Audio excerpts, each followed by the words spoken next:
Ne mogu vjerovati da pojedini ministri koji dolaze s ovog područja podržavaju ovu neprirodnu i vrlo štetnu podjelu Hrvatske, kazao je prvi čovjek Osječko-baranjskog HDZ-a Davorin Bubalović, komentirajući šutnju SDP-ovih saborskih zastupnika iz istočne Hrvatske.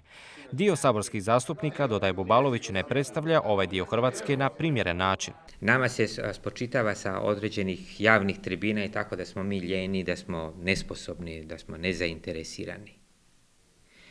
Pojedini ministri dolaze u pojedine gradove i u županije da se ne jave gradonačelnicima ili županima zato što su iz druge političke opcije. Mislim da je to krajnje ponižavajuće. Zar gradonačelnici i župani drugih političkih opcija ne mogu reći nešto što je svrsishodno i korisno za cijelu Hrvatsku, upitao je Bubalović. HDZ od jučer kreće u predizbornu kampanju. Imena kandidata za župana, gradonačelnike i načelnike općina još je prerano otkrivati, kaže Bubalović, ali sigurno će biti velikih iznenađenja. Na sinoćnjoj sjednici županijskog odbora Bubalovićevim zamjenicima imenovani su Stjepan Viduka i Krešimir Žagar, inače gradonačelnici Donjeg Miholjca i Našica, te Damir Kramarić i Ante Raspudić.